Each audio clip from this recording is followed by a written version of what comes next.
Alright guys, so this morning we are going to be testing this little sucker out. This is the XHover B-roll. It's 3-inch. At the end of the video, after the flight, I'm gonna go over all the stuff I did to it. I did a little bit of modification to it, but I'm gonna strap this puppy on there. So the Hero 7's gonna go on there, and we'll do a flight right now and see how it goes. Enjoy.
We're live. Alright guys, so I flew this thing yesterday. I have the the Caddx Turtle V2 in here, and it's good if you don't want to lose a GoPro or jack a GoPro up, or if you just like it. I mean, it flies a lot lighter, but I'm not really going for like freestyle stuff with this. So last night I did a test hover with the GoPro and it flew alright. So this morning I came out to the same spot I flew yesterday with the GoPro, trying to get some clips. So this is what it looks like. It looks pretty goofy. It looks just like a flying camera, that's it. But just like a rundown on what I did, this is the XHover, like I said, the XHover B-roll frame. It's designed for, what is it, 1106 motors, I believe, with 9mm bolt spacing for the motors. I wanted something a little beefier to carry, like a GoPro, a Hero 7, not like a Session or anything. So I got the BrotherHobby, what are these, 1407.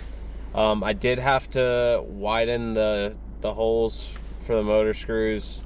It wasn't that big a deal.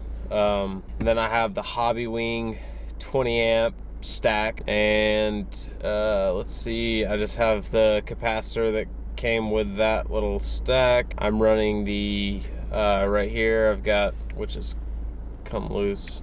This thing handles crashes pretty well too, by the way. You'll see. Well, I should have thrown a crash or two in there maybe, but it's just the Nano Crossfire receiver. This is the video aerial systems, just their little right-hand circular polarized. And I'm actually using these 4S. So yeah, that was my main reason I wanted to run 4S, and none of the 1100 motors that I could find were really capable of running 4S. So that's also why I beefed these up. That way I didn't have to buy all new 4S batteries too, which is kind of cheap of me. But so I'm running these 1500 4S.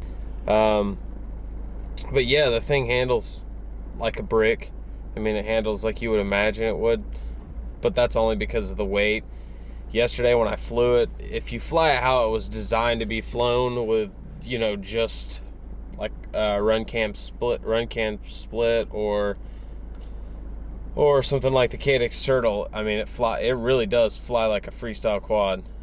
Split S's, all that jazz is pretty sweet. But I'm just going for, like, I really wanted to build it in case I was like if there was a time when I'm traveling, or not even just traveling, anywhere that I had to get into like a really tight spot, also not scare everyone with like a 5 or 6 inch quad.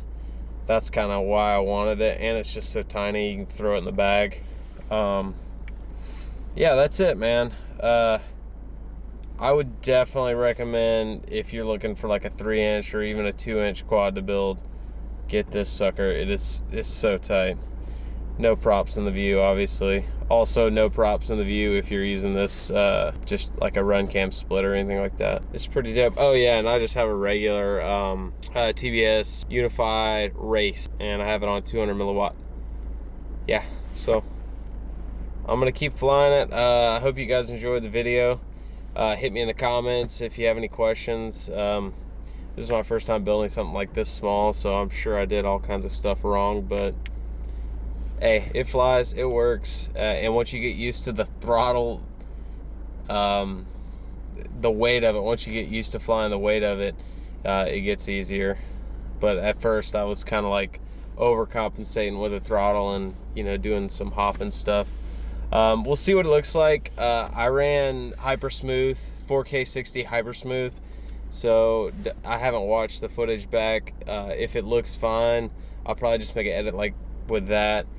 If it ends up not being how I want it, I'll probably end up putting ReelSteady on it, but you know, I'll let you know in the comments. Also, I'll put all the information for all the stuff that I did the build with. Also, I raised a lot of ASOs, but also these I raised the standoffs to like 30 millimeter, I believe, and that is only because, oh, let me say this. I don't have any of the 2mm hardware, like the little nylon stuff, hardly any screws or anything like that.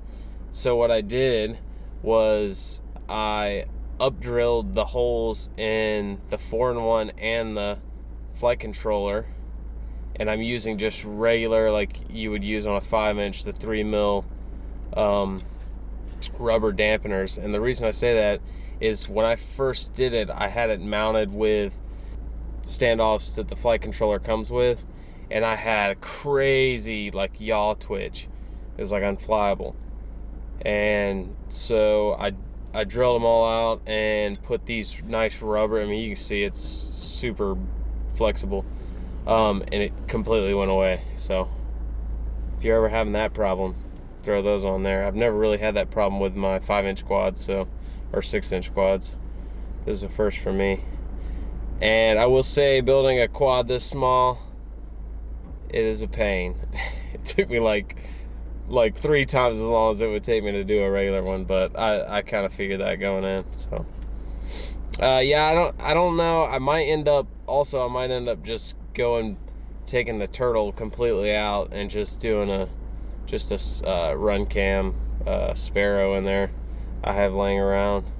Cut down a little bit of weight, not much, but clearly I'm not really worried about weight. So yeah, there it is. XHover B-roll. Get one. It's dope. See you guys.